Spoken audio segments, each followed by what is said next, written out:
breaking her silence. Oh, I was finally free. I was free from somebody that took my whole life away. You know, he took my daughter's life away. He took my life away. He took my family's life away. You know, he took a lot from us.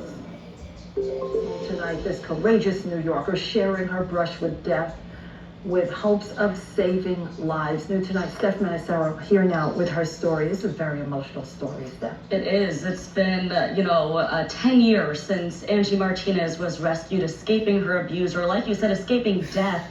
And while it's been a painful, long 10 years, she says she can't think of a better way to honor the growth she's made this past decade than by sharing her story to let others in similar situations know that help is out there and change is possible. I love her.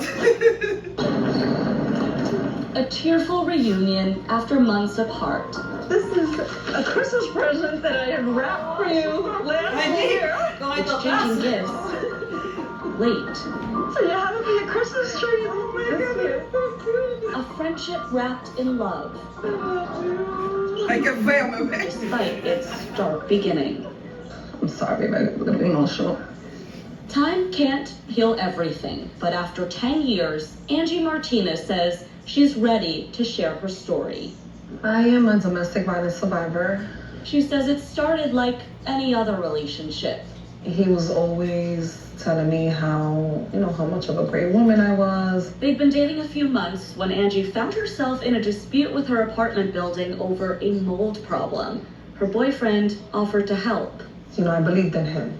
I believed in his word. I believed that he was gonna be there for me. So in January 2012, she and her 1.5-year-old daughter, Janiyah, moved in. From that moment on, I knew that it was too late. As days went by, he was becoming more aggressive. He was becoming more controlling. He was limiting my phone calls to my family, to my kids. It first started with him tying me up with my scarf. I'm sorry.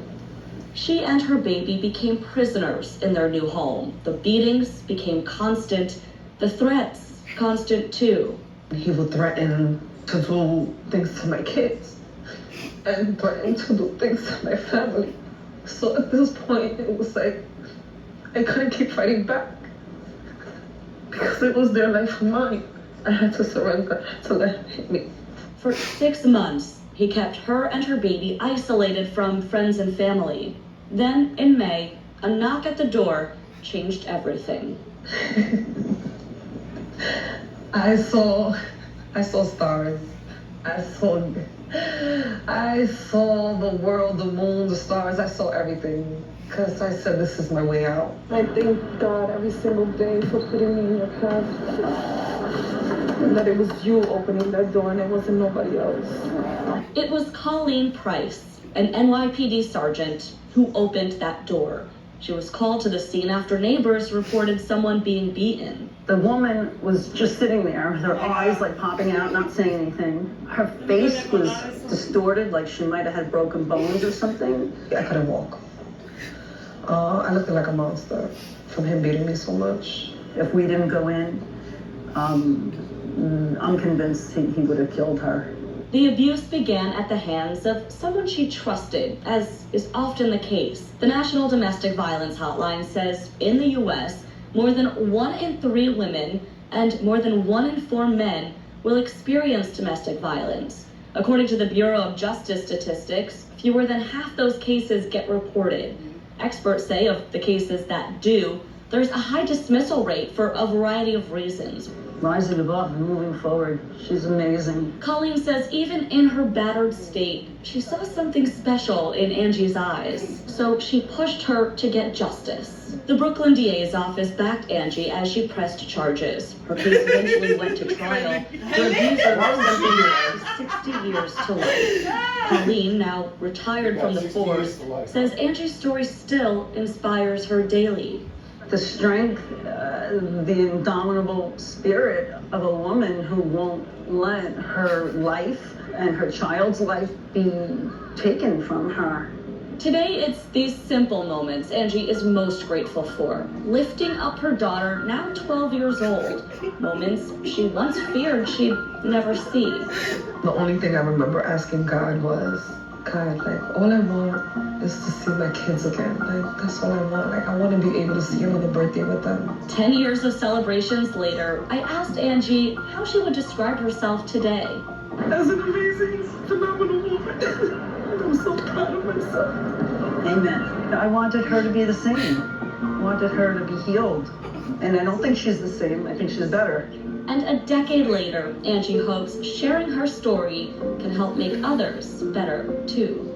And it's gonna give them hope, you know, that it's not the end, you know, and greater things are coming. You know, like this is just the beginning.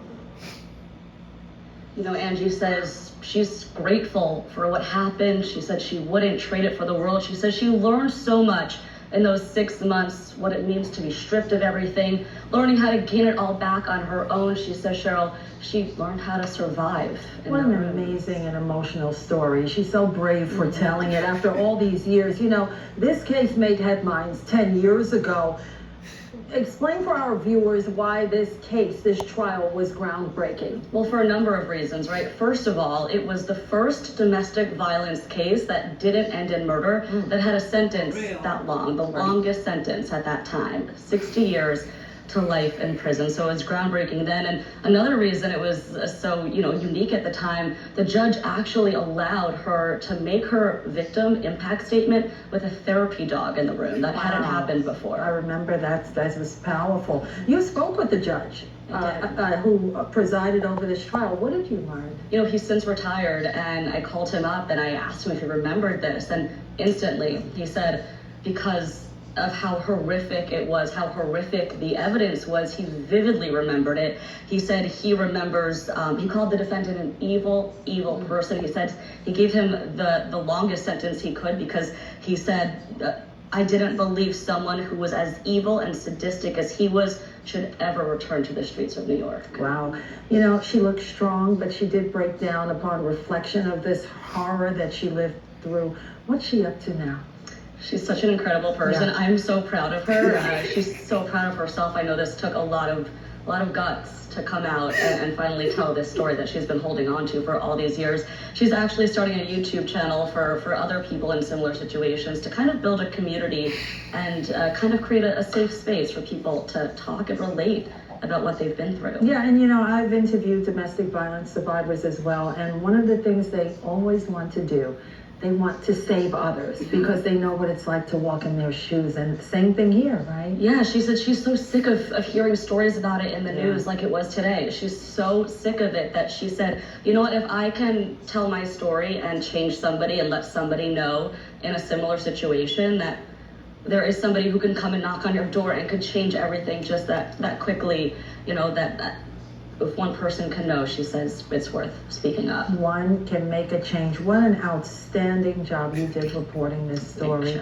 And it's good to hear from her after all these years. I remember the story 10 years ago, and we didn't have a lot of information then because of, we protected her privacy. But now, look at her. She's strong, she's vibrant, she is a survivor. And this is just a few weeks ago on the 10-year anniversary of that Sergeant Colleen Price, knocking on that door and saving her. And this is the precinct, officers, the 7-5, different people in the Brooklyn DA's office who really stuck with her through it all and helped her get where she is today. That's amazing. They really went above and beyond. And very quickly before you go, they call this a new birthday, right? Yeah, she's reborn since that tragedy. That's why she celebrates. She says May 29th was the day that I was given another lease on life, so she celebrates it as a birthday, and it's her way of showing that good things happen out of horrible situations. Well, she turned a negative into a positive, and wishing her and her daughter the best. Excellent reporting by you, Steph Manisero. Thanks for being here tonight. And by the way,